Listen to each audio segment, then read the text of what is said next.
உலகத்திலே வந்து எந்த மனுஷனையும் பிரகாசிப்பிக்கிற மெய்யான ஒளியாகிய இயேசு கிறிஸ்துவின் நாமத்தினாலே அன்பின் மாலை வணக்கத்தை வாழ்த்துக்களை தெரிவித்துக் கொள்கிறேன். ஹல்லேலூயா. அநேகருடைய வாழ்த்துக்களை கேட்டோம், பாஸ்டருடைய சாட்சியையும் கேட்டோம். அதற்காக நான் ஆண்டவருக்கு நன்றி செலுத்துகிறேன். எந்த மனுஷன் வேணாலும் ஆண்டவர் உயர்த்த முடியும்ல.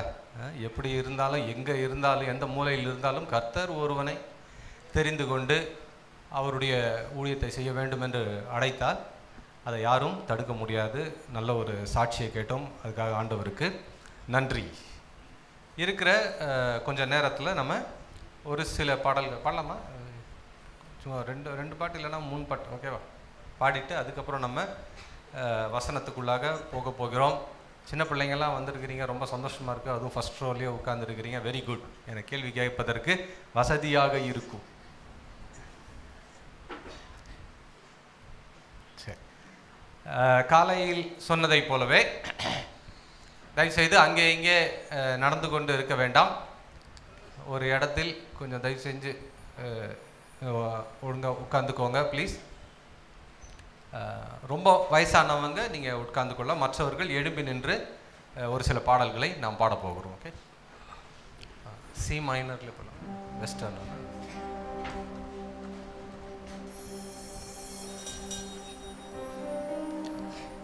பல ஆண்டுகளுக்கு முன்பதாக ஃபஸ்ட்டு வால்யூம் ரிலீஸ் ஆகிடுச்சு. அது ரொம்ப எல்லாருக்கும் பிடிச்சிருந்தது கர்த்தருடைய மிகப்பெரிய கிருபையினால். அப்புறம் செகண்ட் வால்யூம் நம்ம அப்போ தான் ஆரம்பிக்கிறோம். செகண்ட் வால்யூம் ஆரம்பிக்கும் பொழுது எனக்கு ஒரு டவுட் வந்துச்சு. என்னடா இது, ஆயத்தமான்ற பேரில் வேறு யாராவது கேசட் போட்டாங்கன்னா? அப்போவே என்ன, ஃபஸ்ட்டு ஒரே ஒரு வால்யூம் தான் வெளியிட்டோம். அப்போவே எனக்கு ஒரு வேறு யாராவது இந்த பேரில் ரிலீஸ் பண்ணிட்டாங்கன்னா அப்படின்னு. நல்லா கவனிங்க, இது ரொம்ப முக்கியமான ஒரு நல்ல லெசன். இது நான் கற்றுக்கொண்ட லெசனை உங்ககிட்ட நான் பகிர்ந்துக்கிறேன். எனக்கு இந்த அங்கே எங்கே போயிட்டு வந்தால் எனக்கு டென்ஷன் ஆகிடும். ப்ளீஸ், நம்ம கோயில் திருவிழா இருக்குல்ல, அப்படியே சமோசா சாப்பிட்டேன், அப்படியே பாவேன் என்ன நடக்குது அப்படியே பார்த்துருப்போம். அப்படி இல்லை, ப்ளீஸ். அப்போ எனக்கு மிகவும் யோசனையாக இருந்தது. என்னடா இது மாதிரி வேறு யாராவது இதே டைட்டிலில் போட்டுட்டாங்கன்னா அப்படின்னு. அப்புறம் நான் பைக்கில் தான் போயிட்டுருக்கேன். ஸோ நானே யோசிக்கிறேன், சி மைனர்லேயே இருக்கலாம் நானே யோசிக்கிறேன், இருந்தாலும் ஆயத்தமா மாதிரி பாட்டு பாட முடியுமா அப்படின்னு எனக்குள்ளேயே ஒரு பெருமை வந்து விட்டது. எப்போ ஒரே ஒரு பாட்டு பாடிட்டு அப்புறம் அப்போதே நான் மனம் திரும்பி விட்டேன். நம்ம ஏன் இப்படி யோசிக்கிறோம், ரொம்ப தவறாச்சே இந்த மாதிரி ஒரு எண்ணம் சொல்லி ஆண்டவரே மன்னிச்சிருக்கேன்னு சொல்லிட்டு முடிச்சிட்டேன். இது எல்லாமே என்னுடைய மனதிற்குள்ளே நடக்கிற காரியம், வேறு யாருக்குமே வெளியே தெரியாது. நான் பாட்டுக்கு போகிறேன். அப்புறம் நான் என்னுடைய ஒரு பிரதர் வீட்டுக்கு நான் போகிறேன். அங்கே அவரை கேட்குறேன். அப்போ அங்கே அவர் இல்லை, அவருடைய அப்பா தான் இருக்கிறாங்க. அவர் வந்து பரத் இங்கே வாப்பா அப்படின்னாரு. என்னை பார்த்து விட்டு, நீ ஒரு பெரிய ஜீரோ, உனக்கு தெரியுமா அப்படின்னாரு. எதுவுமே பேசவில்லை. யோசிச்சு பாருங்க, நீங்கள் ஒரு வீட்டுக்கு போகிறீங்க, போன உடனே அங்கே இருக்கிறவங்கள நீ ஒரு முட்டா பையன் சொல்ல எப்படி இருக்கும்? அந்த மாதிரி நான் உள்ளே வந்த உடனேயே நீ ஒன்றுமே இல்லை, உன்னை நீ முதல்ல வெறுமே ஆக்குப்பா, நீ என்னப்பா நீ அப்படின்னு நேரடியாக அப்படி சொல்லிவிட்டார். அப்போ தான் எனக்கு தோணுச்சு, நம்ம ஒன்றுமே இல்லை, ஒரு கணக்கே கிடையாது. அப்படி வந்த பாடல் தான் என்னை வெறுமையாக்கினேன் என்ற பாடல். அதான் பாடலின் காரணம் சொல்கிறாங்களே, இதுதான், இப்படி தான் அந்த பாட்டு வந்துச்சு. அதைத்தான் நாமும் இந்த மாலை நேரத்தில் பாடி ஆரம்பிக்க போகிறோம். நான் ஒன்றும் இல்லை, என்ன நீங்கள் நிரப்புங்க, நீங்கள் பயன்படுத்துங்க, எனக்குள்ள நீங்கள் கிரியை செய்யுங்க. உங்களுக்கு தான் எல்லா மகிமையும் புகழும் கனமும் துதியும் சேர வேண்டும் என்று யோவான் சொல்கிறார்ல, அந்த மாதிரி அதைத்தான் நாம் செய்ய போகிறோம். சரியா? கண்களை மூடி ஆண்டவரை நோக்கி பார்க்கலாமா?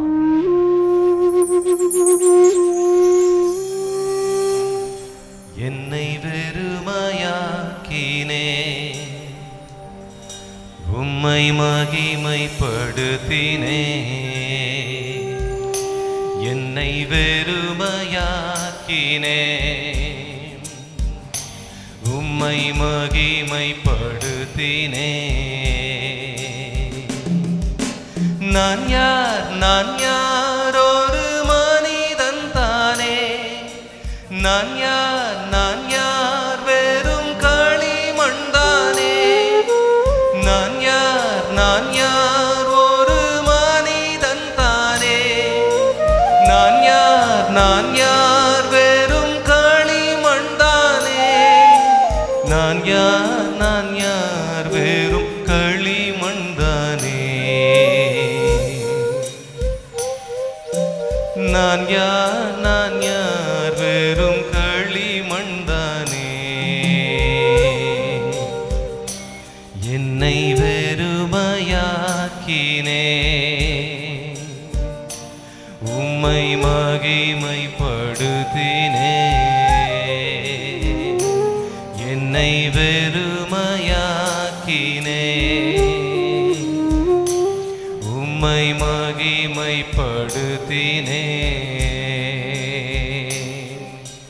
நான் யார் ஒரு மனுஷிதானே. நான் யார் வெறும் தூசிதானே. நான் யார் ஒரு மனுஷிதானே. நான் யார் வெறும் தூசிதானே. நான் யார் வெறும் தூசிதானே. நான் யார் வெறும் தூசிதானே. என்னை வெறுமையாக்கினே. உம்மை மகிமைப்படுத்தினே. என்னை வெறுமையாக்கினே. உம்மை மகிமைப்படுத்தினே.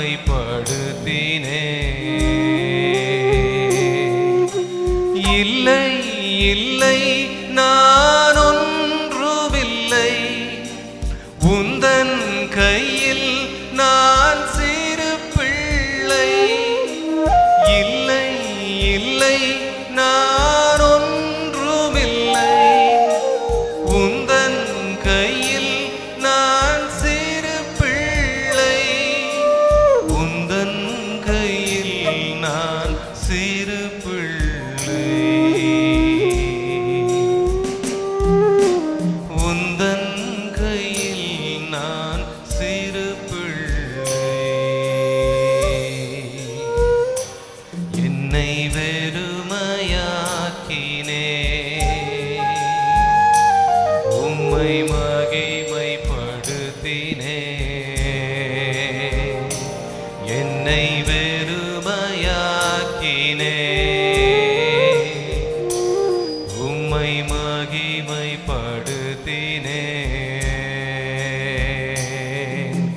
மகிமை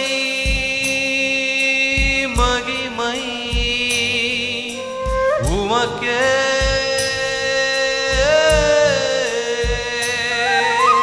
மகிமை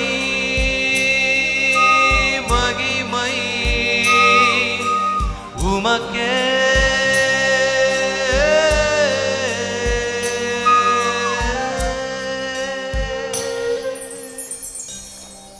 அன்பும் இரக்கமும் உள்ள ஆண்டவரே, உம்முடைய பிள்ளைகளாக எங்களை நாங்கள் வெறுமையாக்கி எங்களை தாழ்த்தி எஜமானுடைய கைகளில் இருந்த அந்த மேஜையிலிருந்து விழும் துணிக்கைகளை பெற்றுக்கொள்ள வந்திருக்கிறோம். எங்கள் மீது நீர் இரக்கமாய் இருந்து உம்முடைய ஆவியினாலும் உம்முடைய வார்த்தையினாலும் எங்களை நிரப்பி உம் விருப்பத்தின்படி எங்களை வணைய வேண்டும் என்று கேட்கிறோம். இயேசுவின் நாமத்தில் பிதாவே, ஆமென். எல்லோருக்கும் தெரிந்த அழகான பாடல் பாடப்போகிறோம். அதற்கு முன்பதாக அழகான வசனம். நாம் நிற்பதும்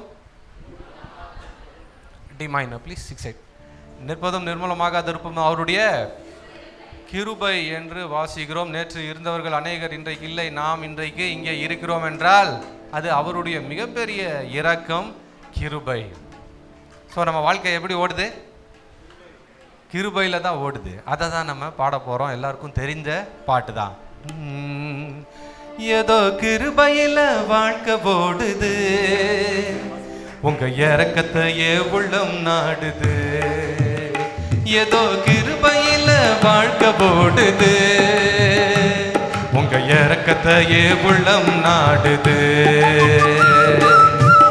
எசமா உங்களை தானே நம்பி வாடுற, மாறாத கிருபையத்தான் நம்பி ஓடுறேன். எசமா உங்களை தானே நம்பி வாடுற, மாறாத கிருபையத்தான் நம்பி ஓடுறேன். ஏதோ கிருபையில வாழ்க்கை ஓடுது, உங்க இரக்கத்தையே உள்ளம் நாடுது. ஏதோ கிருபையில வாழ்க்கை ஓடுது, உங்க இரக்கத்தையே உள்ளம் நாடுது. ஹல்லேலூயா. பாட்டு தெரியுமா தெரியாதா? ஓகே, ரொம்ப ஈஸி, கற்றுக்கொள்ளலாம். நான் பாடுறேன், அப்படி திருப்பி பாடுங்க. இங்க பாருங்க. சுயநீதியை கழட்டி வச்சேன், பாடுங்க. கழட்டி வச்ச மாதிரியே தெரியலையா? சுயநீதியை கழட்டி வச்சேன், உங்க நீதியை உடுத்திக்கிட்ட, நீதிமான மாத்து நீங்களே, நீதிமான மாத்து நீங்களே. இப்பதான் முக்கியமான லைன். செஞ்ச பாவத்தை ஒத்துக்கிட்ட, பாடுங்க. சாஷ்டாங்கமா விழுந்து விட்ட, மன்னிச்சு அணைக்கிறீங்களே. யார? என்ன மன்னிச்சு அணைக்கிறீங்களே. சுயநீதியை கழட்டி வச்ச, உங்க நீதியை உடுத்திக்கிட்ட, நீதிமான மாத்து நீங்களே. என்ன நீதிமான மாத்து நீங்களே. செஞ்ச பாவத்தை ஒத்துக்கிட்ட, சாஷ்டாங்கமா விழுந்து விட்ட, மன்னிச்சு அணைக்கிறீங்களே. என்ன மன்னிச்சு அணைக்கிறீங்களே. என்ன மன்னிச்சு அணைக்கிறீங்களே. ஏதோ கிருபையில வாழ்க்கை ஓடுது, உங்க இரக்கத்தையே உள்ளம் நாடுது. ஏதோ கிருபையில வாழ்க்கை ஓடுது, உங்க இரக்கத்தையே உள்ளம் நாடுது.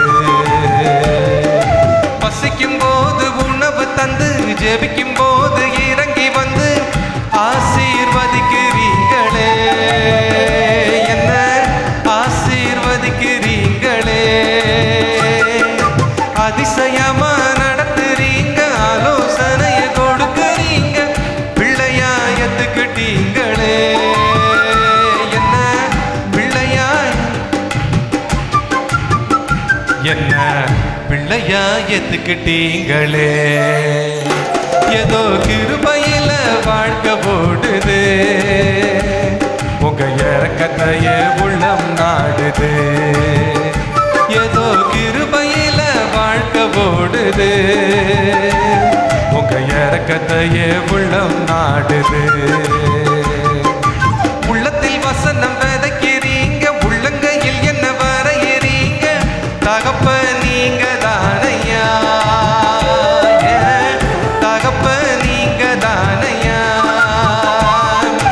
தவறும் போது திருத்துறீங்க, தடுக்கும் போது பிடிக்கிறீங்க, தாயும் நீங்க தானையா. தாயும் நீங்க தானையா. தாயும் நீங்க தானையா. ஏதோ கிருபையில வாழ்க்கை ஓடுது, உங்க இரக்கத்தையே உள்ளம் நாடுது. ஏதோ கிருபையில வாழ்க்கை ஓடுது, உங்க இரக்கத்தையே உள்ளம் நாடுது. எசமா உங்களை தானே நம்பி வாழுறேன், மாறாத கிருபையத்தான் நம்பி ஓடுறேன். எசமா உங்களை தானே நம்பி வாழுறேன், மாறாத கிருபையத்தான் நம்பி ஓடுறேன். ஏதோ கிருபையில வாழ்க்கை ஓடுது, உங்க இரக்கத்தையே உள்ளம் நாடுது.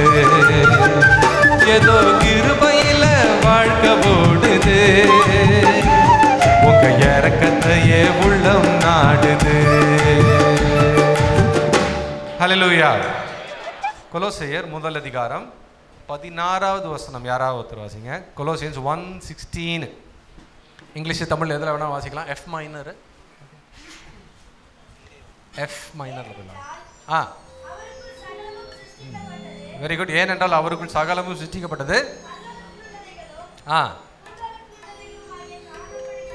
காணப்படுகிறவைகளும்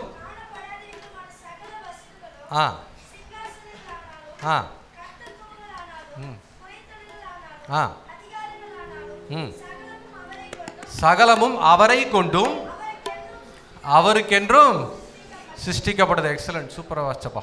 வெரி குட், சூப்பர். நல்லா கவனிங்க. இங்கே என்ன என்ன எழுதப்பட்டிருக்கிறது? காணப்படுறது. காணப்படுறதுன்னா என்னது? நம்மலாம் இல்லை, காணப்படுறது நம்ம மலை இதெல்லாம் காணப்படுறது. காணப்படாதவைகள் பலவிதமான காரியங்கள் நமக்கு நம்முடைய அறிவுக்கு அப்பாற்பட்டு எவ்வளவோ இருக்கும். அனைத்தையும் படைத்து ஆட்சி செய்வது யார்? எம்பெருமானாகிய இயேசு கிறிஸ்து. அங்கே ரொம்ப அழகா வசனம், ரொம்ப அழகா இருக்கு. அனைத்தும் யாருக்காக படைக்கப்பட்டது? அவருக்கென்றும். இதுதான் ரொம்ப முக்கியம். அப்படின்னா நம்ம பல வருஷமா கேட்ட ஒரு பாட்டு தப்பான பாட்டு. என்னது? உலகம் பிறந்தது எனக்காக இல்லை, ஓடும் நதி எனக்காக இல்லை. யாருக்காக? இயேசு கிறிஸ்துவுக்காக படைக்கப்பட்டது, அவராலே படைக்கப்பட்டது, அவருக்குள்ளே படைக்கப்பட்டிருக்கிறது, அவருக்காக படைக்கப்பட்டிருக்கிறது. ஓகே. ஸோ எல்லாமே யாரை ஃபோக்கஸ் பண்ணியிருக்கு? இயேசு கிறிஸ்து. அதைத்தான் நாம் பாட போகிறோம். எல்லாருக்கும் தெரிஞ்ச பாட்டு தான் நீரே வழி நீரே சத்தியம் என்ற பாடல். எஃப் மைனர்ல இருக்குமா? நீரே வழி நீரே சத்தியம் நீரே ஜீவன், வேறு ஒரு தெய்வம் இல்லை நீரே தேவன். நீரே வழி நீரே சத்தியம் நீரே ஜீவன், வேறு ஒரு தெய்வம் இல்லை நீரே தேவன். விண்ணிலும் மண்ணிலும் மெய் நாமம் உந்தன் நாமம் ஐயா, உமக்கு நீகர் என்றும் நீதானையா. விண்ணிலும் மண்ணிலும் மெய் நாமம் உந்தன் நாமம் ஐயா, உமக்கு நீகர் என்றும் நீதானையா. நீரே வழி நீரே சத்தியம் நீரே ஜீவன், வேறு ஒரு தெய்வம் இல்லை நீரே தேவன். நீரே வழி நீரே சத்தியம் நீரே ஜீவன், வேறு ஒரு தெய்வம் இல்லை நீரே தேவன். கல்லும் அல்ல மண்ணும் அல்ல, கல்லால் ஒரு சிற்பம் அல்ல, ஜீவனுள்ள தேவன் என்றால் நீதானையா. கல்லும் அல்ல மண்ணும் அல்ல, கல்லால் ஒரு சிற்பம் அல்ல, நீதானையா.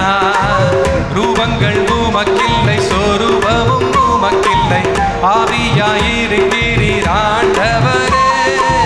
ரூபங்கள் உமக்கில்லை, சொரூபமும் உமக்கில்லை, ஆவியாயிருக்கிறீர் ஆண்டவரே. நீரே வழி நீரே சத்தியம் நீரே ஜீவன், வேறு ஒரு தெய்வம் இல்லை நீரே தேவன். நீரே வழி நீரே சத்தியம் நீரே ஜீவன், வேறு ஒரு தெய்வம் இல்லை நீரே தேவன். உண்டானது எல்லாமே உம்மாலே உண்டானது, உன்னாம மகிமைக்கே உண்டாக்கி நீர்.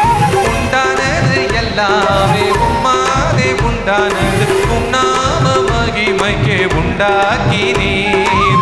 படைப்பு தெய்வம் அல்ல, பார்ப்பதெல்லாம் தெய்வம் அல்ல, கர்த்தர் நீர் ஒருவரே கடவுளையா. படைப்பு தெய்வம் அல்ல, பார்ப்பதெல்லாம் கர்த்தர் நீர் ஒருவரே கடவுளையா. நீரே வழி நீரே சத்தியம் நீரே ஜீவன், வேறு ஒரு தெய்வம் இல்லை நீரே தேவன். நீரே வழி நீரே சத்தியம் நீரே ஜீவன், வேறு ஒரு தெய்வம் இல்லை நீரே தேவன். ஹல்லேலூயா. எஃப் மைனர்ல இருக்கலாம் நம்ம. நான் ஆண்டவர் எவ்வளவு வல்லமையானவர் என்பதை சில உதாரணங்கள் சொன்னா உங்களுக்கு புரியும். நம்ம எல்லாருமே ஸ்கூல் காலேஜ் எல்லாம் போயிருப்போம். போன உடனே ஃபர்ஸ்ட் ஹவரில் என்ன எடுப்பாங்க? டீச்சர் ரோல் கால் எடுப்பாங்கல்ல, அட்டெண்டன்ஸ் எடுப்பாங்க. ஓகே, எப்படி கூப்பிடுவாங்க? ரோல் நம்பர் 1 2 3 அப்படின்வாங்க. இல்லைன்னா ரெஜிஸ்டர் பார்த்துட்டு பெயர்களை கூப்பிடுவாங்க. ஆனா வானத்தின் நட்சத்திரங்களுக்கு அட்டெண்டன்ஸ் இருக்கிற ஒரே கடவுள் யாரு? நம்முடைய ஆண்டவராகிய இயேசு கிறிஸ்து. நட்சத்திரங்களெல்லாம் பேர் சொல்லி கூப்பிடுறாராம். யோசிச்சு பாருங்க எவ்வளவு இருக்குது நட்சத்திரம், எண்ண முடியாது. Billions and billions of stars சொல்றாங்க. நம்ம ஒரு கார் வாங்கினா காருக்கு அழகா ஒரு ஷெட்டு போடுவோம். ஆனா சூரியனுக்கு ஒரு ஷெட்டு போட்ட கடவுள் யாரு? நம்ம ஆண்டவர். வசனம் என்ன சொல்லுது? சூரியனுக்கு ஒரு கூடாரத்தை ஸ்தாபித்தார். எல்லாருமே இங்க பீச்சுக்கு போயிருப்பீங்கல்ல, கண்டிப்பா பீச்சுக்கு போயிருப்பீங்க. பயங்கரமான கடல் அலை வரும்பொழுது நம்ம என்ன பண்றோம்? அப்படியே பயந்து போய் நம்ம பின்னாடி ஓடிடுறோம். ஆனா இயேசு கிறிஸ்து வந்து நின்னால் கடல் பின்னாடி போகிறது. இதான் நீங்க வாசிச்சிருக்கீங்களா சங்கீதத்துல? ஓகே, உம்மை கண்டு கடல் பின்னிட்டு போகிறது. மலைகளை எல்லாம் பார்த்து நம்ம அப்படியே மலைத்து போய் நிற்கிறோம். ஆனால் ஆண்டவர் வந்தவுடன் மலைகள் எல்லாம் ஆட்டுக்கடாக்களை போல, குட்டிகளை போல துள்ளி திரிகிறதாம். அப்போ யோசிச்சு பாருங்க எவ்வளவு வல்லமை. புதிய ஏற்பாட்டிலே ஆண்டவர் ஏகப்பட்ட அதிசயங்கள் அற்புதம் செஞ்சிருக்கிறாரு. முக்கியமா உயிரோட எழுப்பி இருக்கிறார். எத்தனை பேரை? நிறைய பேரை. ஆனா நம்மளுக்கு கொடுக்கப்பட்டது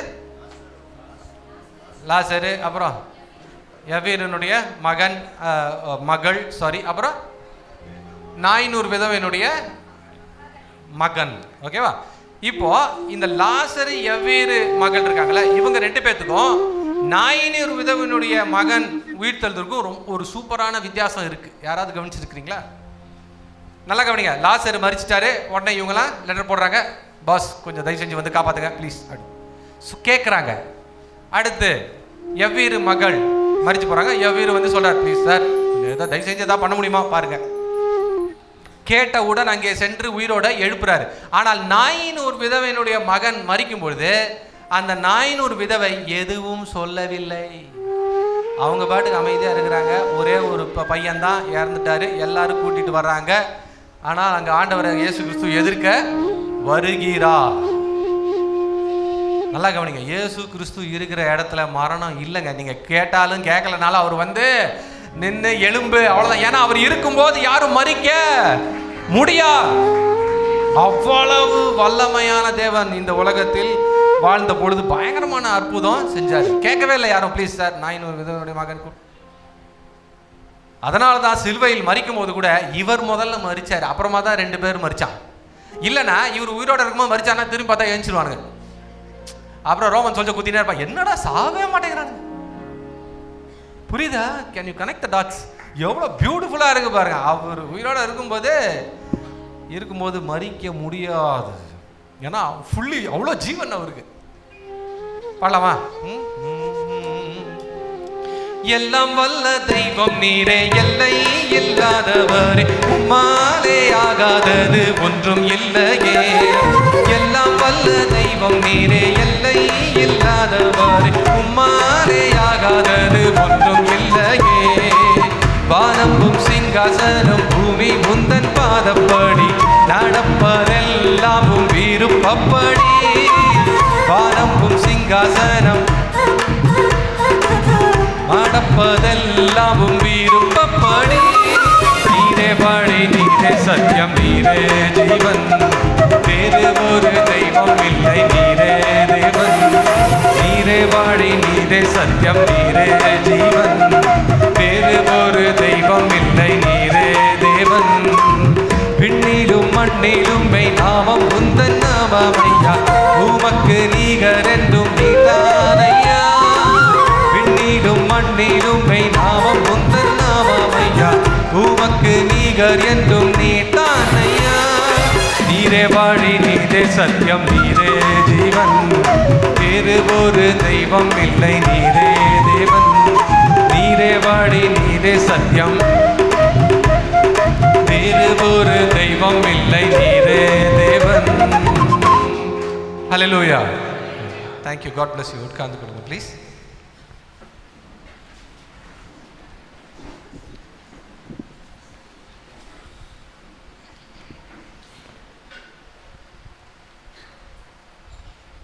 சின்ன பிள்ளைங்கெல்லாம் பைபிள் கொண்டு வந்துருக்கிறீங்களா? குட்யா, good good good good good. Madam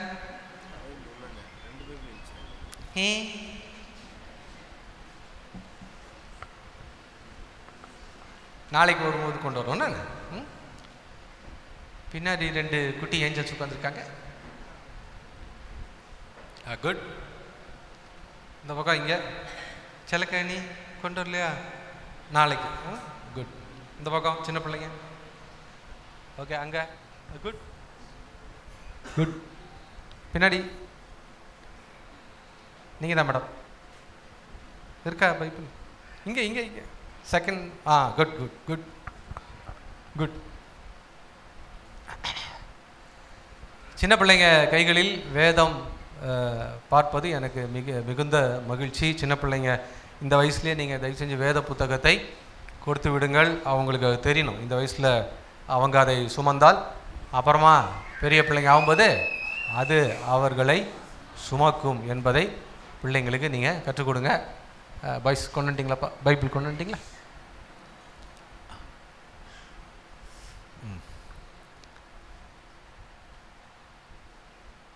சரி, நம்ம மெசேஜோட டைட்டில் என்னது? பாஸா ஃபெயிலா? அதுக்கு நான் போய் 7 டெஸ்ட் எழுதினீங்க. அந்த 7 டெஸ்ட்டுமே அந்த எக்ஸாம் பாஸ் ஆகிறதுக்கு இல்லை. அதைத்தான் காலையிலே பார்த்தோம். என்னது? Quick revision, visible morality, intellectual knowledge, very good. Involvement, கிறிஸ்தவ குடும்பம், ஆக்டிவ் மினிஸ்ட்ரி, குட். பாவ உணர்வு, ஆவிக்குரிய அனுபவம். ஓகே, இது எல்லாமே பார்த்தோம். இதெல்லாம் இருப்பது தவறில்லை, ஆனால் இது பத்தாது. இதில் எல்லாத்துலேயும் நீங்கள் பாஸ் ஆனாலும் எக்ஸாமில் ஃபெயிலு. ஓகே, 38 40 தான் பாஸ் மார்க்குன்னா 38 வாங்கினாலும் ஃபெயில் தான், 28 வாங்கினாலும் ஃபெயிலு தான். ஸோ உண்மையாகவே நாம் கிறிஸ்தவர்களா, உண்மையாகவே நான் விசுவாசத்துக்குள்ளே இருக்கிறேனா இல்லையா அப்படின்னு டெஸ்ட் பண்ணி பார்க்கறதுக்கு 10 கொஸ்டின் இருக்கிறது. 10 கொஸ்டின். ஒவ்வொரு கொஸ்டினுக்கும் 10 மார்க் போட்டுக்கோங்க. மொத்தம் 100 மார்க். இதில் நீங்கள் நாளைக்கு மதியானம் சபை முடிஞ்சு போகும்போது பாஸா ஃபெயிலான்னு நீங்களே மார்க் போட்டு பார்த்துக்கோங்க. இன்றைக்கி நம்ம கத்த சித்தமானால் 4 பாயிண்ட் பார்க்க போகிறோம். நாளைக்கு காலைல 6 பாயிண்ட் பார்க்கலாம். ஓகே, டைம் எப்படி போதோ அதுக்கேற்ற மாதிரி. நம்பர் 1, ஃபஸ்ட்டு மிக முக்கியமான test. Okay, question. First question, fellowship with the Father, the Son and the Holy Spirit. அதாவது பிதாவோடும் அவருடைய குமாரனாகிய இயேசு கிறிஸ்துவோடும் அவருடைய பரிசுத்த ஆவியானவரோடும் உங்களுக்கு ஐக்கியம் இருக்கிறதா? இதுதான் முதல் கேள்வி. ஒரு வசனத்தை வாசிட்டு அப்புறம் நம்ம இதுக்குள்ளே போகிறோம். கொஞ்சம் நிறையா பாயிண்ட்ஸ் இருக்குது இதில். 1 யோவான். வழக்கம் போல் இன்றைக்கெல்லாம் ஸ்கூல் படிக்கிற பிள்ளைங்க நிறைய பேர் இருக்கிறாங்க. குட். ஸ்கூல் படிக்கிற பிள்ளைங்க தான் இன்றைக்கி சாயங்காலம் வேதத்தை வாசிக்க வேண்டும். 12th standard and below. Okay, ரொம்ப இருக்கலையே சின்ன பிள்ளைங்களாம் வாசிட்டிங்கன்னா ரொம்ப ரொம்ப சந்தோஷமாக எனக்கு. ஸோ காலேஜ் படிக்கிறவங்களுக்கும் லீவ் இப்போ. 1 யோவான் 1:3, 1 ஜான் 1:3. இங்கிலீஷு தமிழ் எதில் வேணாலும் வாசிங்கப்பா. யார் ஸ்கூல் ஸ்டூடெண்ட் யார் அங்கே? அவர் 9. ஓகே, வாசிக்கட்டும்ப்பா. அவர் வாசிச்சாரு. நெக்ஸ்ட்.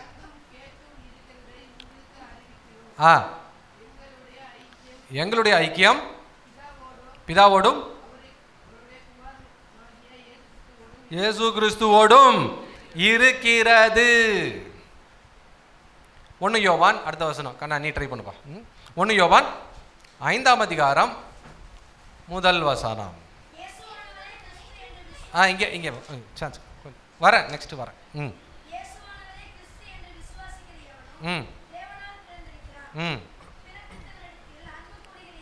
ஓகே, அதாவது தேவனால் இயேசு கிறிஸ்து அங்கேதான் வந்திருக்கார் அப்படின்னு நம்ம விசுவாசிக்க வேண்டும் என்று இருக்கிறது.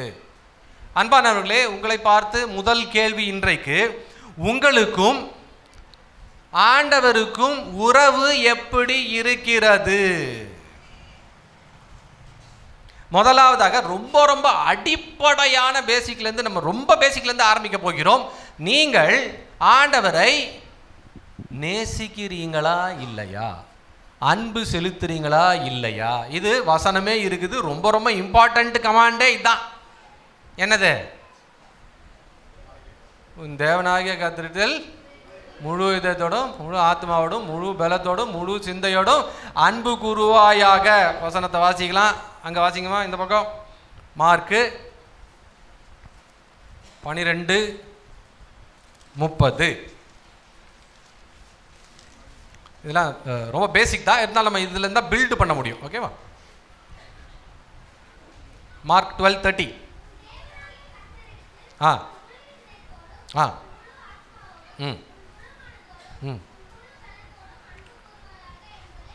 அவ்வளோதான்.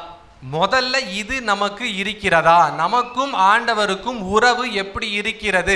நெருக்கமான உறவாக இருக்கிறதா, இல்லை என்றால் ஞாயிற்றுக்கிழமை உறவாக இருக்கிறதா? இதை நீங்களே கேட்டுக்கொள்ளுங்கள். இன்டிமசி அப்படின்னா ரொம்ப ரொம்ப நெருக்கம். உதாரணத்திற்கு ஒரு கணவன் மனைவி கிட்டத்தட்ட 50 ஆண்டுகள் திருமணமாகி 60 ஆண்டுகள் திருமணமாகிலாம் இருப்பாங்கல்ல, அந்த மாதிரி இருக்கிற அந்த மாதிரி இருக்கிற தம்பதிகள், அந்த கணவர் அப்படி யோசிச்சா அந்த அம்மாவுக்கு தெரியும் இவர் இதை தான் கேட்குறாரு. அவர் இப்படி பார்த்தா அப்பெல்லாம் கேட்குறாரு. நம்ம யாருக்குமே தெரியாது, ஆனால் அது அவங்க 2 பேருக்கும் மட்டும்தான் தெரியும். ஓகே? அந்த அம்மா குழம்பா அப்படி அந்த ஃபோர்ஸ் இருக்கு பாருங்க, அந்த எந்த ஃபோர்ஸில் குழம்பா ஊத்துறாங்களோ அந்த அளவுக்கு இவருக்கு தெரியும், ஓ இங்கே ஏதோ பிரச்சனை போல. ஏன்னா பல ஆண்டுகளாக ஒருவரை ஒருவர் பார்த்து கொண்டிருக்கிறார்கள். ஒவ்வொரு அசைவும் அவர்களுக்கு தெரியும். கணவர்மார்களுக்கு கூட கொஞ்சம் லேட்டாக தான் மனைவியை புரியும், ஆனால் மனைவிக்கு கணவரை ரொம்ப ரொம்ப சீக்கிரமாக புரிஞ்சிடும். இன்ஃபேக்ட் ஃபஸ்ட்டு டே கல்யாணம் நடக்குதுல, ஃபஸ்ட்டு டே கணவன் மனைவியாக இருக்கிறாங்க. மனைவி முகத்தில் ஒரு வீல் போட்டிருக்கிறாங்க. இவர் நினைப்பார், தாத்தா மாப்பிள்ளை அப்படி இப்படி. உள்ள பொண்ணு சிரிச்சுருக்கு, ஐயோ நல்லா மாட்டிக்கினா பாரு அப்படி. அப்படியே அவங்க ஸ்கேன் பண்ணுவாங்க, எந்தெந்த வகையில் எப்படி எப்படி இந்த முகம் மாறும், அடுத்த 5 வருஷத்தில், அடுத்த 10 வருஷத்தில், 20, 30, 40 எப்படியெல்லாம் மாறும்னு அவங்களுக்கு கிளீனாக தெரியும். கணவர் வீட்டுக்குள்ளே வரும்போது சப்பலை எப்படி கழட்டுறாரோ அதை வச்சு கண்டுபிடிச்சிருவாங்க அம்மா. இவங்க ஜாலியாக வருவாங்க பசங்க, அப்பா கிட்ட நாங்கள் இது கேட்கணும், இரு சொன்னா கேளு, அப்பா நல்ல மூட்டில் இல்லை. எப்படிப்பா தெரியும்? அவன் சப்பலை கழட்டி போடுறதுலே தெரியும் எனக்கு, கம்முன்ட்டு இரு இப்போ கேட்காத. ஏன்னா அவ்வளவு நெருக்கமாக இருக்கிறாங்க அந்த கணவன் மனைவி. எங்கள் வீட்டிலே நான் பால்கனி ஃபஸ்ட்டு ஃப்ளோரில் பால்கனியில் வெளியே நின்று அப்படியாக அந்த தெருவிலே போய் கொண்டிருக்கிற சகோதர சகோதரிகளுடைய ரட்சிப்புக்காக நான் ஜெபித்து கொண்டிருக்கிறேன். ஓகே, புரிஞ்சுங்க. நான் அப்போ சும்மா பார்த்துட்டு இருக்கேன், அவ்வளோதான். என்னுடைய மனைவி கிட்டத்தட்ட 50 அடி பின்னாடி 3 கான்கிரீட் செவருக்கு பின்னாடி நிற்கிறாங்க கிச்சனில். அவங்களுக்கு என்ன தெரியவே தெரியாது, நான் பால்கனியில் நிற்கிறேன். கிச்சனில் இருக்கிறா அதுவும் கிச்சனில் இந்த பக்கம் இல்லைங்க, இந்த பக்கம் பார்த்துட்டு நிற்கிறா. பாத்திரம் தேய்ச்சிட்டே, என்ன அங்கே பார்வை, என்னம்மா எப்படி? அன்பானவர்களே, 3-4 கான்கிரீட் செவரு நடுவில் இருக்குது எனக்கும் என் மனைவிக்கும். அதை தாண்டி அவளுக்கு தெரியும் இவன் இந்த நேரத்தில் வெளியே நின்று ஏதோ சிலுமிஷம் பண்ணிட்டு இருக்கான். அப்போ என்ன தெரியும் ஹஸ்பண்டை பற்றி இப்படி. ஸோ அதே போல உங்களுக்கும் ஆண்டவருக்கும் நெருக்கம் இருக்கிறதா? Do you know him intimately, just like how a little child knows its mother, or just like how a loving husband and a wife who have been married for many years know each other? எனக்கு தெரியும் ஆண்டவர் அப்படின்னா சில விஷயங்களை நீங்க உங்க வாழ்க்கையில அனுபவித்திருக்க வேண்டும். அதைத்தான் ஒன்றாக பார்க்க போகிறோம். ஃபர்ஸ்ட் பாயிண்ட்ல தான் நம்ம இருக்கோம். நம்பர் 1, ஆண்டவர் உங்களுக்கு கொடுக்கிற ஆறுதலை அனுபவித்திருக்கிறீர்களா? எனக்கு அவர் ஆறுதல் கொடுத்தாரு நான் துக்கத்தில் இருக்கும்போது. உங்களுடைய வாழ்க்கையில் ஆண்டவருடைய வழி நடத்துதலை நீங்கள் உணர்ந்திருக்கிறீங்களா, அனுபவிச்சிருக்கிறீங்களா? வழி நடத்துதல். ஆங்கிலத்தில் அழகான வார்த்தை ப்ராவிடன்ஸ் அப்படின்னு சொல்லுவாங்க. நான் வந்து இப்படி இருந்தேன்னா ஆண்டவர் அப்படியே சூப்பராக அப்படி நடத்தி அப்படியே அழகா அப்படி தூக்கிட்டு போயிட்டாப்பா. அது அந்த உணர்வு, அந்த ஒரு அனுபவம் உங்களுக்கு இருக்கிறதா? கர்த்தர் நல்லவர் என்பதை நீங்கள் ருசித்து பார்த்திருக்கிறீர்களா?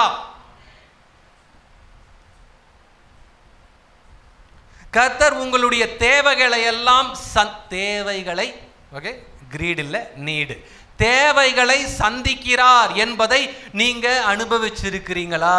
என் தேவை இருந்தது, ஆண்டவர் எனக்கு அந்த தேவையை பூர்த்தி செய்தார் என்பதை நீங்கள் அறிந்திருக்கிறீர்களா? Running to God in times of trouble, அதாவது துக்கத்தின் நேரத்தில், அவமானத்தின் நேரத்தில், கஷ்டத்தின் நேரத்தில், வியாதியின் நேரத்தில், வருத்தத்தின் நேரத்தில் ஆண்டவரிடத்தில் நேராக போய் அவர்கிட்ட முட்டி போட்டு கதறி அழுது அவர்கிட்ட கன்ஃபைடு, அவர்கிட்ட அறிக்கையிட்டு அவர்கிட்ட பேசுற அந்த அனுபவம் உங்களுக்கு இருக்கிறதா? இல்லை என்றால் உங்க ஃப்ரெண்டு கிட்ட, ஆண்டவரை அறியாதவங்க கிட்ட போய் நீங்க உங்க விஷயத்தை ஷேர் பண்றீங்களா? எது நீங்க ஃபர்ஸ்ட் பண்றீங்க? வாழ்க்கையை வாழ்வது எப்படி அப்படின்னு செல்ஃப் ஹெல்ப் புக்கு ஏதாவது படிக்கிறீங்களா? இல்லைன்னா ஆண்டவர்கிட்ட போறீங்களா? ஆண்டவர்கிட்ட போய், ஆண்டவரே இப்படி ஒரு விஷயம், இப்படி நான் ஹர்ட் ஆயிட்டேன், இந்த மாதிரி ஆயிடுச்சு அப்படின்னு ஆண்டவர்கிட்ட போறீங்களா? அவரை அப்பா பிதாவே என்று நீங்கள் அழைக்கிறீர்களா?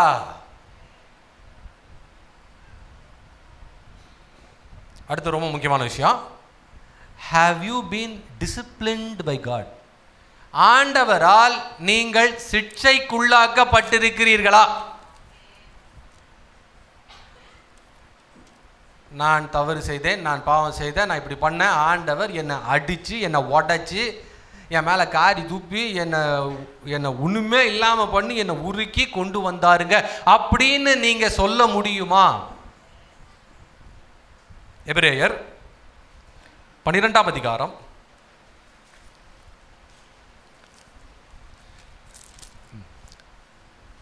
5-9. School good. வாசிமா, எந்திரிச்சு நின்று சத்தமா வாசி.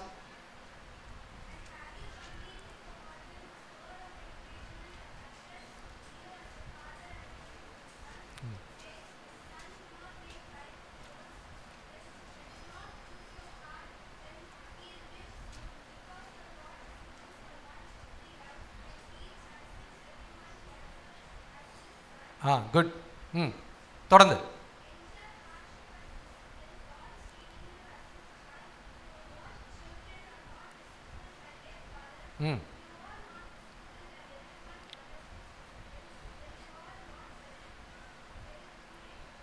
You are not legitimate children.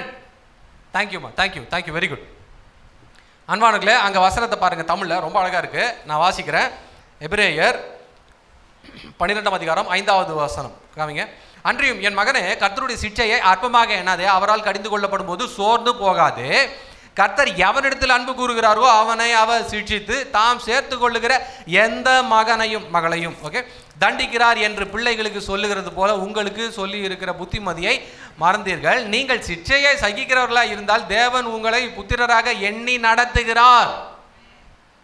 தகப்பன் சிட்சியாத புத்திரன் உண்டோ? எல்லாருக்கும் கிடைக்கும் சிட்சை உங்களுக்கு கிடையாது இருந்தால் நீங்கள் புத்திரராய் இல்லாமல் வேசி பிள்ளைகளாய் இருப்பீர்கள். ஆகையால் அன்பானவர்களே, இங்கே இருக்கிற ஒவ்வொருவரும் நாம் அவருடைய பிள்ளைகளாக இருக்கிறபடியால் அவரால் சிட்சிக்கப்பட வேண்டும். எனக்கு டிசிப்ளினே பிடிக்காது, எனக்கு சிட்சையே கிடையாது, நான் பாட்டுக்கு ஜாலியாக போயிட்டே இருக்கேன் அப்படின்னா ரட்சிப்பை கேள்வி கேட்டு கொள்ளுங்கள். கர்த்தர்கிட்ட அடி வாங்கினவங்களாம் ஒரு கையை உயர்த்தி அல்லேலூயா சொல்லுங்க பாப்பா. Very good.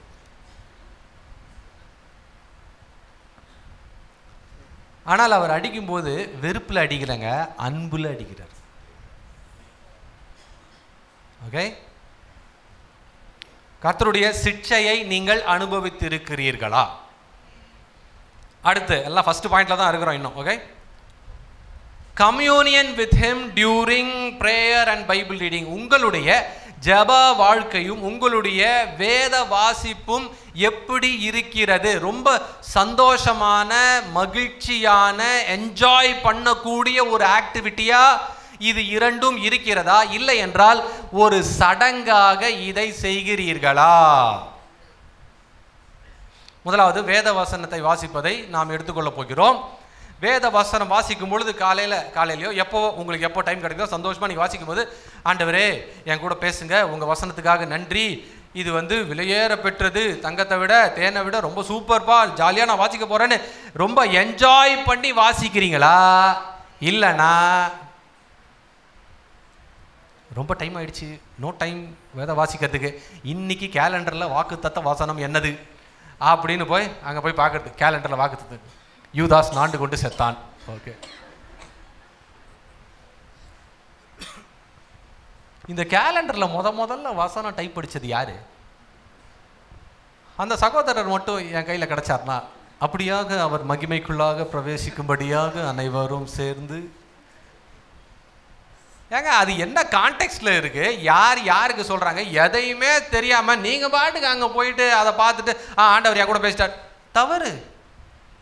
ஒரு வசனத்தை வாசிக்கும் போது சுத்தி என்ன, யார் யார்கிட்ட பேசுறாங்க, என்ன சிச்சுவேஷன்ல பேசுறாங்க, என்ன ஏது எல்லாத்தையும் தெரிஞ்சுதானே படிக்க வேண்டும்.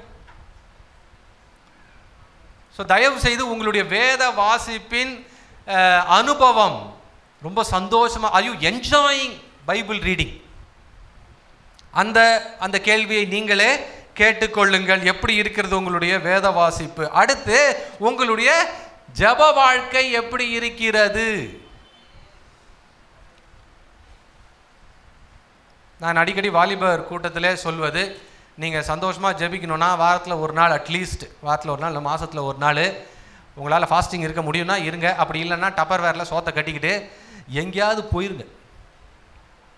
எங்கேயாவது போயிட்டு முதல்ல அந்த கர்மம் முடிச்ச ஃபோனை ஆஃப் பண்ணி வைங்க, டிவியை ஆஃப் பண்ணுங்கள், லேப்டாப்பை ஆஃப் பண்ணுங்கள், எல்லாத்தையும் ஆஃப் பண்ணிட்டு எல்லாத்துலேயும் லாக் அவுட் பண்ணிட்டு தனியாக ஒரு இடத்துல அமைதியாக உட்கார்ந்துட்டு ஆண்டவரோடு பேச வேண்டும்.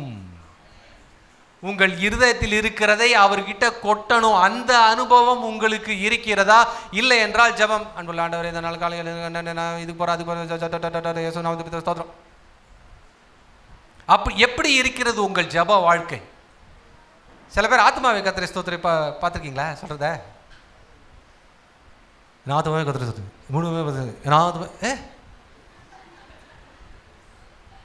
எவ்வளோ அழகான வாசனை. இது ஏன் இவ்வளோ ஸ்பீடாக சொல்கிற?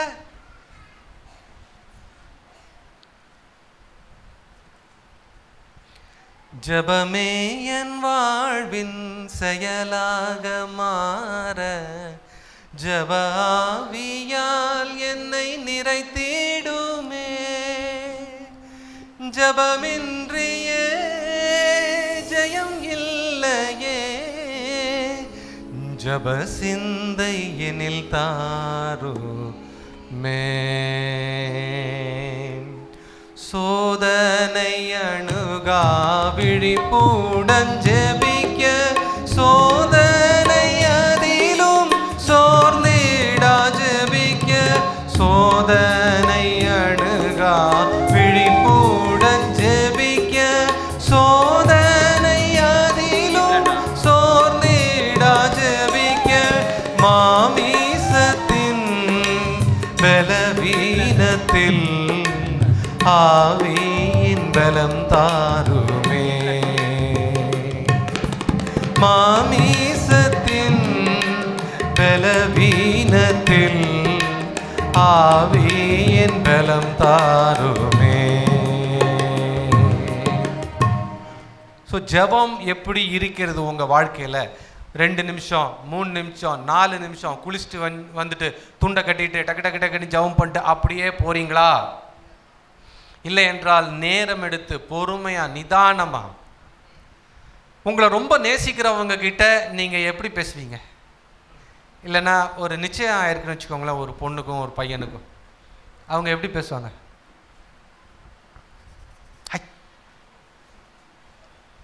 ஹாய் என்ன, பாய் என்ன, வாட்ஸ்அப் என்ன, அது என்ன, இது என்ன, பயங்கரமா பேசி எதுவுமே இருக்காது. அது பேர் தெரியல உங்களுக்கு, ஸ்வீட் நத்திங்ஸ் அது பேர்.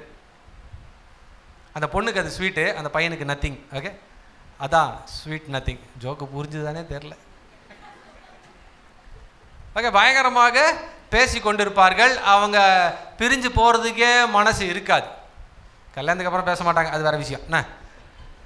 ஆனால் கல்யாணம் நடக்கிற வரைக்கும் பயங்கரமாக ரொம்ப இன்டிமேட்டாக இருப்பாங்க. அதை போல ஆண்டவரிடத்தில் பேசுவது உங்களுக்கு ஒரு இனிமையான ஒரு அனுபவமாக இருக்கிறதா, சடங்காக இருக்கா? நீங்களே சற்று யோசித்து பாருங்கள். இது ஆண்டவரோடு இருக்கிற உறவை நான் சொன்னேன். இப்பொழுது இயேசு கிறிஸ்துவோடு உங்களுடைய உறவு எப்படி இருக்கிறது? டக்கு டக்கு டக்குன்னு பார்க்க போகிறோம். நம்பர் 1, இயேசு கிறிஸ்துவுக்குள் நடந்து, அவரை உடுத்தி, அவருக்குள் நிலைத்து, அவருடைய சிந்தையை, அவருடைய மனப்பான்மை உங்களுக்கு இருக்கிறதா? இது எல்லாத்துக்குமே வசனம் இருக்குது, ஸ்பீடாக வாசிக்க போகிறோம். Okay, number 1, walking in him. கொலோசையர் 2:6.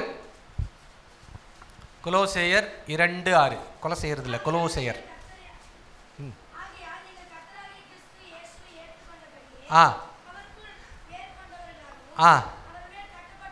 அவருக்குள் வேர்கொள்றது, அவர் மேல் கட்டப்படுறது. அப்புறம் அவருக்குள் நடந்து இருக்கிறீங்களா? நம்பர் 1. நம்பர் 2, அவரை நீங்க உடுத்தி இருக்கிறீங்களா? ரோமர் 13:14. ரோமர் 13:14 ஒரு வசனத்தை சொல்லும் பொழுது அந்த வசனத்தை நீங்கள் எடுக்க வேண்டும். வாசிக்கிறீங்களோ இல்லையோ அதெல்லாம் அடுத்து. ஆனால் அந்த வசனத்துக்கு போங்க, பைபிளை திறந்து அந்த இடத்துக்கு போங்க. ஏன்னா அப்படி தான் வேத வசனத்தில் நீங்கள் வளர முடியும். திடீரென்று ஒரு நாள் ஆண்டவர் உங்கள் கனவில் வந்து, இந்த மகளை நீ கேட்ட வேத அறிவை பெற்றுக்கொள், அப்படி கொடுக்க மாட்டார்.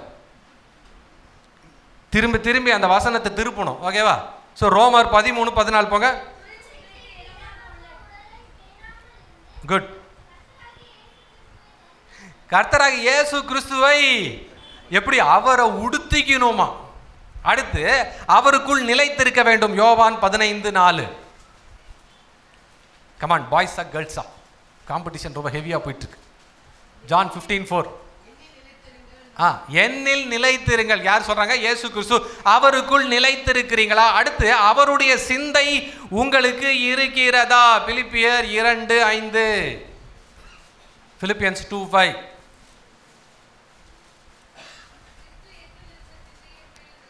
மனப்பாடமாக சொல்லிவிட, கிறிஸ்து இயேசுவில் இருந்த சிந்தையே உங்களிலும் இருக்க கடவுது. என்ன சிந்தை அது?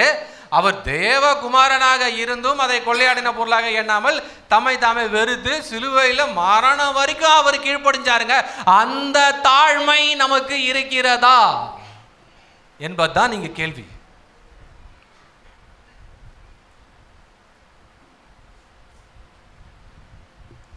சில மீட்டிங் போகும்போது இங்கே ரொம்ப ரொம்ப சூப்பராக ஊழியர்கள் ரொம்ப அன்பாக இருக்கிறாங்க. சில மீட்டிங் போகும்போது நான் ஒரு பாஸ்டர் என்னை மேடை கூப்பிடவே இல்லை. ஏன் இங்கே எம்பெருமான் இயேசு கிறிஸ்துவை காரி துப்பி கன்னத்தில் அடித்து முள் கிரீடம் வச்சு சிலுவையில் ஏற்றிட்டாங்க. அவரே கம்முன்னு இருக்கார். நீ யாரு?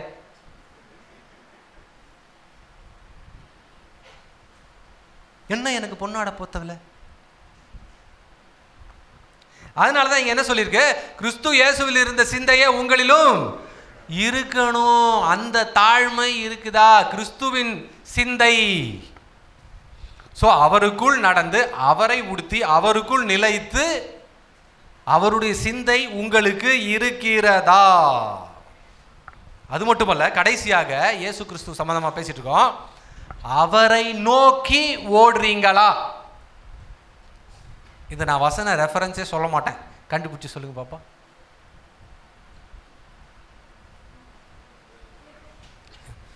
ஹலோ, இந்த பக்கம் கிடையாது ப்ளீஸ். அவரை நோக்கி ஓடுறது, இது சம்பந்தமா வசனம். அவரை நோக்கி ஓடக்கணும். புதுசா இருக்குமா? வெளிப்படுத்தின விசேஷம் 23வது அதிகாரத்தில் முதல் வசனத்தை சகோதரி சொல்லி இருக்கிறாங்க. ஆஹா, சங்கீதம் 34:5. எபிரேயர் 12. ஆகையால் மேகம் போன்ற இத்தனை திரளான சாட்சிகள் நம்மை சூழ்ந்து கொண்டிருக்க, பாரமான யாவற்றையும் நம்மை நெருங்கி நிற்கிற பாவத்தில் உதறி தள்ளிவிட்டு விசுவாசத்தை துவக்குகிறவரும் முடிக்கிறவருமாய் இருக்கிற இயேசு கிறிஸ்துவை நோக்கி நமக்கு நியமிக்கப்பட்டிருக்கிற ஓட்டத்தை பொறுமையோட ஓடக்கணும். பியூட்டிஃபுல்லுங்க. ஐயோ, இது என்ன புதுசா? ஏமா புதிய ஏற்பாட்டுக்கு வந்துட்டோம், நீங்க ரிவர்ஸ்ல போயிட்டீங்க. ஸோ எபிரேயர்ல ரொம்ப ரொம்ப அழகா இருக்கு இந்த வசனம். ஒவ்வொரு வார்த்தையும் முத்துங்க. இங்க பாருங்க, மேகம் பொண்ண தெரியல சாட்சி யாரு, அதெல்லாம் ஹீப்ரூ 11ல் இருக்குது. ஓகேவா? சூழ்ந்து இவங்கெல்லாம் இருக்கிறாங்க. அதனால பாரமான யாவற்றையும் நம்ம நெருக்க பாவத்தெல்லாம் உதறி தள்ளிட்டு யாரு, விசுவாசத்தை முடிக்கிறவனுமாகிய இயேசு கிறிஸ்துவை நோக்கி நமக்கு நியமிக்கப்பட்டிருக்கிற ஓட்டம். அப்படின்னா என்னதான், பக்கத்துக்காரனை பார்த்து பெயிண்ட் அடிக்கக்கூடாது. அவன் இந்த ஸ்பீடில் ஓடுறான், நானும் அந்த ஸ்பீடில் ஓடக்கூடாது. நமக்கு நியமிக்கப்பட்டிருக்கிற ஓட்டம். பாஸ்டருக்கு ஒரு ஊழியம், அதை அப்படியே அதில் அவர் ஓடிட்டே இருக்கிறார். நான் அப்படியே பாஸ்டர் ஸ்டாலின் ராஜ் பாஸ்டர் இப்படி பண்ண, நானும் அதே மாதிரி ஓடுறேன். எனக்கு என்ன ஓட்டமோ நான் அதை ஓட வேண்டும். நமக்கு இருக்கிற மிகப்பெரிய ஒரு டிமானிக் ஸ்பிரிட் என்ன தெரியுமா? Comparison, spirit of comparison. நாம் நமக்கு ஆண்டவர் என்ன ஓட்டம் வைத்திருக்கிறாரோ அதை ஓட வேண்டும். இயேசு கிறிஸ்துவை நோக்கி பார்த்து, வேற யாரையும் பார்க்காம கிறிஸ்துவை நோக்கி பார்த்து ஓடுறீங்களா உங்க ஓட்டத்தை? இல்லைன்னா உங்களுடைய தம்பியை பார்க்குறீங்களா, அண்ணனை பார்க்குறீங்களா, மாமாவை பார்க்குறீங்களா, சித்தப்பாவை பார்க்குறீங்களா, உங்கள் ஃப்ரெண்டை பார்க்குறீங்களா, அவர் அப்படி இவர் இப்படி பண்ணிட்டார், இதை நம்ம அது காம்படிஷன் ஸ்பிரிட் இருந்ததுன்னா நீங்கள் உங்கள் ஓட்டத்தை ஓட மாட்டீங்க. You have to live your life, not other persons life. ஆண்டவர் உங்களுக்கு நியமிக்கப்பட்டிருக்கிற ஓட்டத்தை ஓடணும். அதுக்கு இயேசு கிறிஸ்துவை நோக்கி பார்த்தால் வேற எதையும் நம்ம பார்க்க மாட்டோம். ஸோ அவருக்குள் நடக்கிறீங்களா, அவரை உடுத்தி இருக்கிறீங்களா, அவருடைய சிந்தை உங்களுக்கு இருக்கா, அவருக்குள்ளே நீங்கள் நிலச்சிருக்கிறீங்களா? அவருக்குள்ளே நினச்சிங்கன்னா அதிகமான கனி கொடுப்பீங்க, அதை வச்சு செக் பண்ணிக்கலாம் நீங்கள். ஓகே, அதுக்கப்புறம் அவரை நோக்கி பார்த்து ஓடுறீங்களா என்பதை நீங்கள் யோசித்து பாருங்கள். இப்போ ஃபர்ஸ்ட் பாயிண்ட்லேயே மூணாவது நபர் யாரு? பரிசுத்த ஆவியானவர். பரிசுத்த ஆவியானவருடைய கிரியைகளை உங்கள் வாழ்க்கையில் நீங்கள் அனுபவிக்கிறீங்களா? அதாவது do you experience the conviction of the Holy Spirit in your life? பரிசுத்த ஆவியானவர் உங்களை உணர்த்துறாரா இல்லையா? இது ரொம்ப ரொம்ப முக்கியம். வேதத்தை வாசிக்கும் பொழுது பரிசுத்த ஆவியானவர் உங்களோடு பேசுகிறாரா, உங்களை உணர்த்துறாரா, உங்களை என்கரேஜ் பண்றாரா, உங்களுக்கு சந்தோஷத்தை கொடுக்கிறாரா இல்லையா என்பதை நீங்கள் சற்று யோசித்து பாருங்கள்.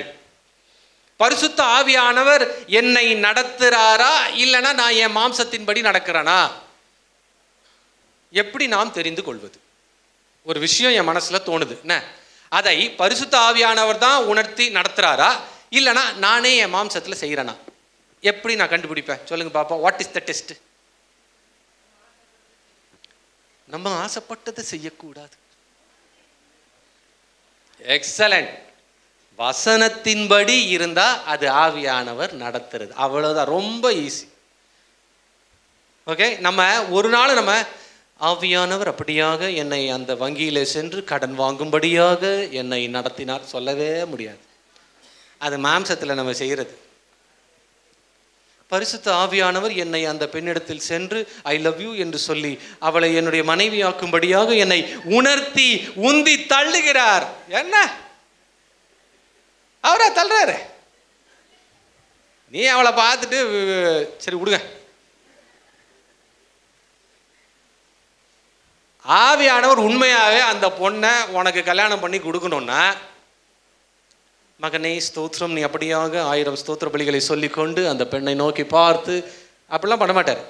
அந்த பெண்ணினுடைய தாயும் தகப்பனும் உங்கள் பாஸ்டர் கிட்ட வந்து பேசுவாங்க, எனக்கு இந்த பையனை எங்கள் பொண்ணுக்கு கல்யாணம் பண்ணி கொடுங்க.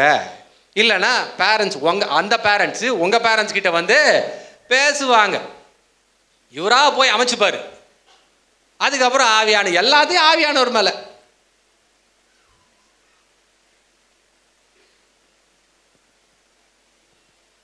ஆவியானவர் எப்பொழுதும் உங்களை பாவத்திற்குள்ளாக தள்ள மாட்டார்.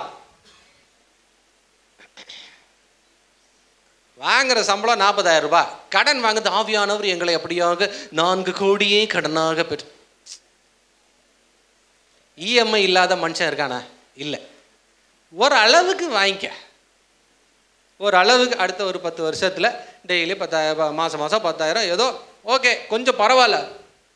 இவர் வாங்குவார் பயங்கரமாக கடன், கோடி கணக்கில். அப்புறம் இவர் பொட்டுன்னு கர்த்தருக்குள்ளே போயிடுவார். அப்புறம் இவருடைய பையனுடைய பையன் எல்லாரும் பேங்க்குக்கு அடிமை. அப்புறம் இவர் ஃபோட்டோவை பாலிசி பஜாரில் போடுவாங்க. நீங்கள் மட்டும் டேர்ம் லைஃப் இன்சூரன்ஸ் எடுத்திருந்தீங்கன்னா.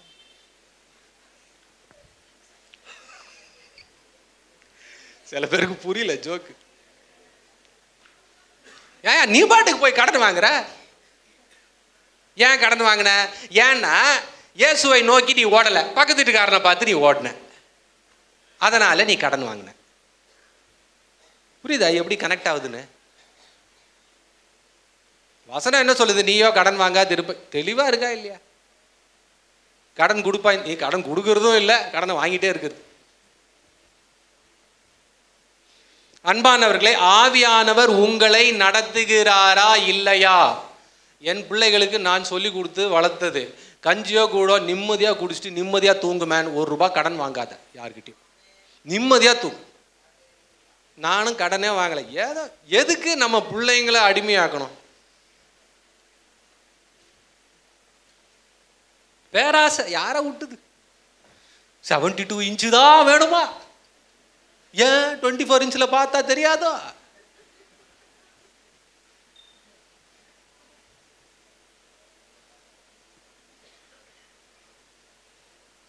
இது எல்லாவற்றுக்கும் மேலாக ஆவியானவர் உங்களுக்குள்ள இருக்கிறாரு, உங்களை வழி நடத்துறாருன்னா எப்படி தெரிஞ்சுப்பீங்க?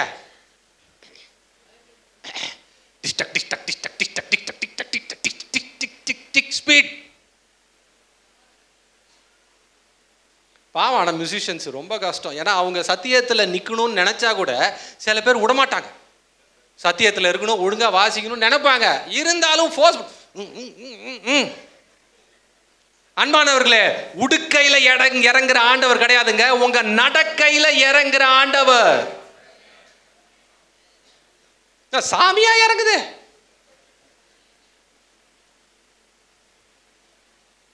ஆவியானவர் உங்களுக்குள்ள இருக்காரா எப்படி தெரிஞ்சுப்பீங்க? கனி.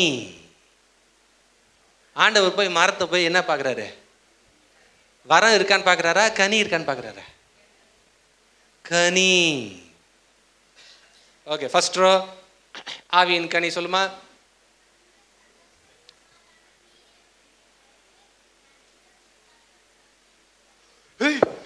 First class. எக்ஸலண்ட், எக்ஸலண்ட்மா, சூப்பர். கங்க்ராச்சுலேஷன்ஸ் உன்னுடைய பேரண்ட்ஸுக்கும் உன் சண்டே கிளாஸ் டீச்சருக்கும் கங்க்ராச்சுலேஷன்ஸ். Very good. அன்பு, சந்தோஷம், சமாதானம், பொறுமை, தயவு, நற்குணம், விசுவாசம், சாந்தம், இச்சை அடக்கம் இருக்கா? நமக்கு ஆவியின் கனி நமக்குள்ள இருக்குதா? பொறுமை இருக்கா? என்ன எப்படி நீ பேசிட்ட அந்த மாதிரி? என்ன இப்போ எவ்வளவோ பேசிட்டாங்க ஆண்டவர் இயேசு கிறிஸ்துவை. ஆபிரகாம் எங்களுக்கு தெரியும், யாருன்னு தெரியாது. யார? இயேசு கிறிஸ்துவை சொன்னாங்க.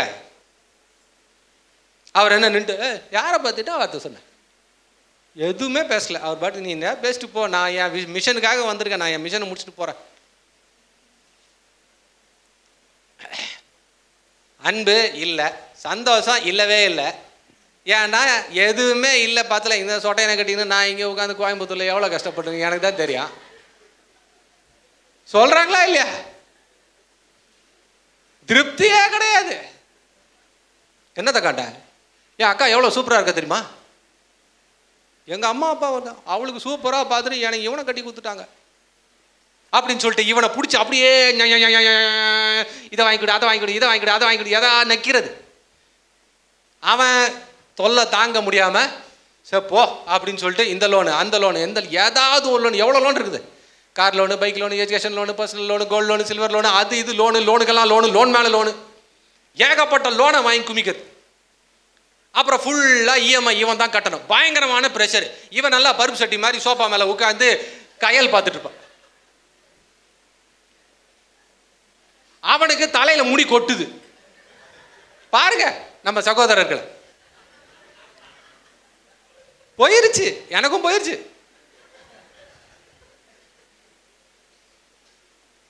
ஏன்? ஏன்னா ஆவியின் கனி இல்லை, சந்தோஷம் இல்லை, திருப்தி இல்லை. இன்னும் வேணும், இன்னும் வேணும், இன்னும் வேணும். The leech has 2 daughters. Give they cry. ஆட்டப்பூச்சிக்கு 2 குமாரத்திகள். என்னது? தா தா. பொறுமை கிடையாது, தயவு கிடையாது, நற்குணம் கிடையாது, விசுவாசம் கிடையாது, சாந்தம் கிடையாது, இச்சை அடக்கம் சுத்தமாக கிடையாது. ஸ்க்ரோல் பண்ண ஆரம்பிச்சா போயிட்டே இருக்குது, போயிட்டே இப்படியே ஸ்க்ரோல் பண்ணு. வியாதி எல்லாருக்கும் இன்னும் கொஞ்ச நாளில் வியாதி வந்து எல்லாருமே இப்படி தான். ஸ்தோத்திரம் பாஸ்டர், ஸ்தோத்திரம் சி மைனர், ஸ்தோத்திரம். இப்படியே தான் போகுது இன்னும் கொஞ்ச நாளில். அன்பானவர்களே, உங்களை இல்லை என்னையும் சேர்த்து சொல்கிறேன், கண்ட்ரோல் இல்லை, செல்ஃப் கண்ட்ரோல்.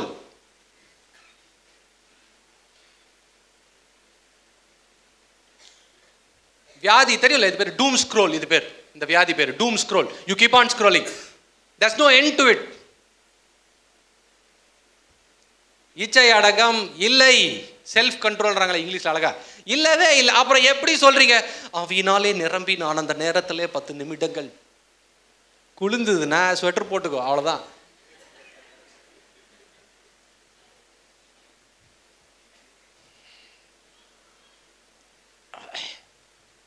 ஃபர்ஸ்ட் கொஸ்டின்ல தான் இருக்கிறோம் இப்போ.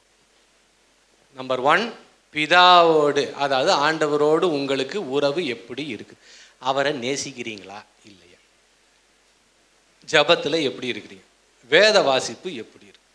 அப்புறம் குமாரனிடத்தில் உங்கள் உறவு எப்படி, அவருக்குள்ள நிலைச்சிருக்கிறீங்க? எல்லாத்தையும் நம்ம பார்த்தோம். அடுத்து பரிசுத்த ஆவியானவர் உங்களுக்குள்ள கிரியை செய்கிறாரா இல்லையா? அவர் கிரியை செய்யும் போது, கன்விக்ட் பண்ணும்போது கீழ்ப்படுகிறோமா இல்லையா? இதையெல்லாம் நீங்கள் சற்று யோசித்து பார்த்து இந்த முதல் கொஸ்டினுக்கு மார்க் போட்டுக் கொள்ளுங்கள் பிரியமானவர்களே. இரண்டாவதாக, செகண்ட் கொஸ்டின், உங்களுடைய ஜப முறை எப்படி இருக்கிறது? ஜப முறை, அதாவது நீங்கள் ஜபத்தில் எதை கேட்கிறீர்கள் ஆண்டவரிடத்தில்? ஆண்டவரே, நான் உங்களுக்கு கீழ்ப்படியணும், உங்களுக்கு பயப்படணும், உங்களை நம்பணும், உங்களை சார்ந்திருக்கணும், உங்களுக்கு பிரியமாக நடக்கணும், உங்களை என்ஜாய் பண்ணணும், மகிழ்ந்து, ஓகே, கர்த்தருக்குள் மகிழ்ந்து இருக்குதுன்றாங்களே, உங்களை என்ஜாய் பண்ணணும், உங்களுக்குள்ள பலப்படணும், உங்கள் குமாரனுடைய சாயல் என் வாழ்க்கையில் வரணும். இப்படியெல்லாம் உங்கள் ஜபம் இருக்கிறதா? இல்லை என்றால் உலகத்தாரை போல ஜபிக்கிறோமா? எப்படி இருக்கு உங்கள் ஜபம்? அடுத்த வாட்டி நீங்கள் ஜபம் பண்ணும்போது ரெக்கார்ட் ப்ரெஸ் பண்ணிட்டு ஜபம் பண்ணுங்க, சாதாரணமாக. அதுக்கப்புறமா அடுத்த நாள் ப்ளே பண்ணி பாருங்க, நாராசமாக இருக்கும். என்ன இவ்வளோ இப்படி கேட்குறேன் நான்?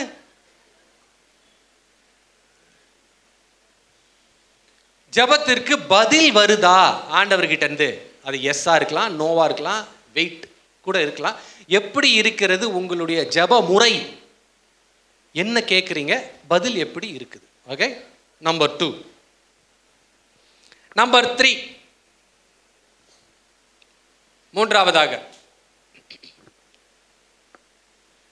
ஸ்பிரிச்சுவல் டிசர்ன்மெண்ட் உங்களுக்கு இருக்கிறதா? அதாவது ஆவிக்குரிய நிதானிப்பு உங்களுக்கு இருக்கிறதா இல்லையா? ஆவிக்குரிய நிதானிப்புனா என்னது? ஒரு மேடையிலிருந்து ஒரு வசனம் வரும்பொழுது, அது சர்ச்சாக இருக்கலாம், மீட்டிங்காக இருக்கலாம், இல்லை என்றால் யூடியூப்பில் நீங்கள் எதாவது மெசேஜ் கேட்கலாம், இல்லை இன்ஸ்டாகிராமில் யாராவது வசனத்தை சொல்லலாம், எதுவாக இருந்தாலும் இது வேதத்தின்படி சரியா தவறா அப்படின்னு நீங்க நிதானிக்கிறீங்களா இல்லையா? ஏனென்றால் ஏற்கனவே நான் காலையிலேயே சொன்ன மாதிரி, யார் யாரெல்லாமோ என்னலாமோ பேசுறாங்க. இப்போ வசனத்தை வைத்து, வசனத்தை திரித்து என்னலாமோ பேசுறாங்க. ஸோ ஒருவர் பேசுவது சரியாக இருக்கிறதா இல்லைனா தவறா பேசுறாரா? இல்லப்பா, இது சத்தியத்தின்படி கிடையாது, ஏதோ இவங்க வார்த்தையை புரட்டுறாங்கப்பா அப்படின்னு உங்களுக்கு அந்த அந்த அறிவு இருக்கிறதா? Spiritual discernment. 1 தீமோத்தேயு 6ஆம் அதிகாரம்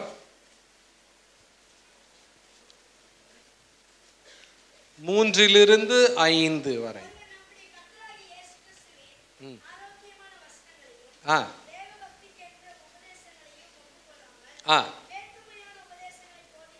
போதிக்கிறவனானால்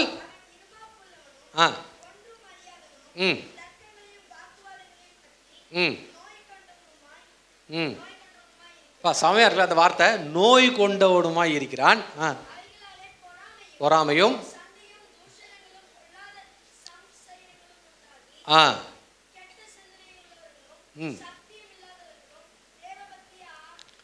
ஆதாய தொழில் என்று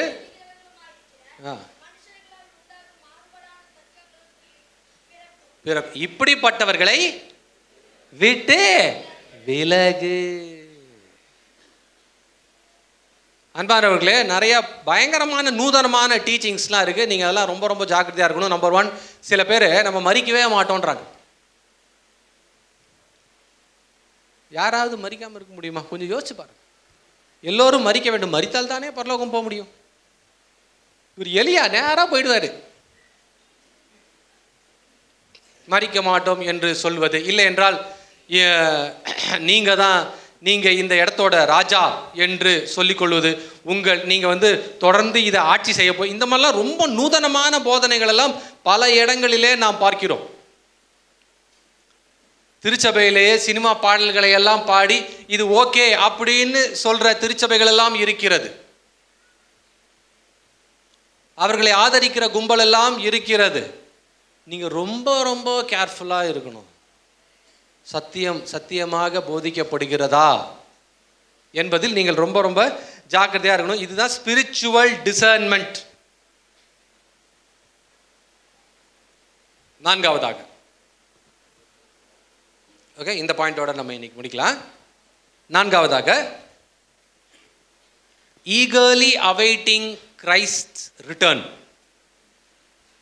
இயேசு கிறிஸ்துவின் வருகைக்காக நீங்கள் மிகவும் ஆசையோடு ஆவலோடு இருக்கிறீங்களா? ஆண்டவரே சீக்கிரம் வாங்க ப்ளீஸ். ஏன்னா இவ்வளோ கேவலமான உலகத்தில் ரொம்ப ரொம்ப மோசமாக போயிடுச்சு. எனக்கு இங்கே வாழவே பிடிக்கல. தயவு செய்து நீங்கள் வாங்க, சீக்கிரம் வந்து எங்களை உங்களுடைய சபையை எடுத்துக்கொள்ளும் என்று உங்கள் ஜெபம் இருக்கிறதா? இல்லைன்னா இப்போ தான் வீடு கட்டினா என்ன அவசரம்? எவ்வளோ பேர் அனுபவிச்சுட்டு போயிட்டான். நான் கொஞ்ச நாள் இருக்கக்கூடாதா? பிடிக்காத என்ன அவசரம்? வாங்க 10 வருஷம் கழிச்சு. எப்படி இருக்கிறது நம்முடைய மனப்பான்மை கிறிஸ்துவனுடைய ரிட்டர்ன் பற்றி? சற்று நீங்கள் யோசித்து பாருங்க. ஓகே, வசனம், அழகான வசனம் இருக்கிறது. பிலிப்பியர் வசனம் சொல்ல நீங்களே கண்டுபிடிக்கிறீங்களா? ஓகே, நம்முடைய டேஷ் டேஷ் எக்ஸலண்ட், நம்முடைய குடியிருப்போ பரலோகத்தில் இருக்கிறது. பிலிப்பியர் 3:20. எக்ஸலண்ட். கரெக்ட் கரெக்ட் வாசி.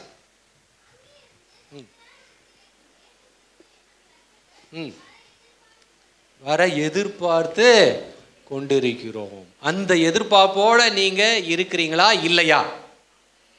அதுக்கு நீங்க மார்க்கு போட்டுக்கோங்க. எழும்பி நிக்கலாமா? முடிச்சிட்டோம், முடிஞ்சிருச்சு.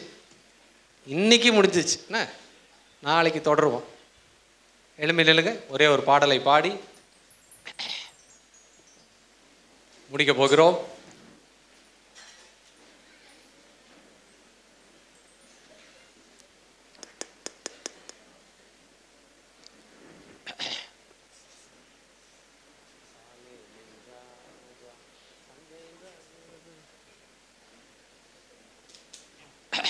கேட்ட செய்தியை மனதில் வைத்துக் கொள்ளுங்கள். முதலாவதாக, ஆண்டவரோட உங்க உறவு எப்படி இருக்கு?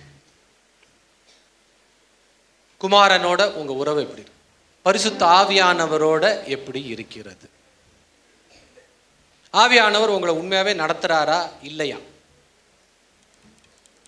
உங்களுடைய ஜெப முறை எப்படி இருக்கிறது? உங்கள் ஜெபங்களுக்கு பதில் வருதா இல்லையா? ஆவிக்குரிய நிதானம் உங்களுக்கு இருக்கிறதா இல்லையா? சத்தியத்தையும் பொய்யையும் வேறு பிரித்து பார்க்கிற அந்த கிருபை உங்களுக்கு இருக்கா இல்லையா? ஆண்டவருடைய வருகைக்காக நீங்கள் ஆவலோடு காத்திருக்கிறீர்களா? இல்லை என்றால் உலகத்திலேயே இருக்க வேண்டும் என்ற ஆசை உங்களுக்கும் எனக்கும் இருக்கா? சற்று யோசித்து பாருங்கள்.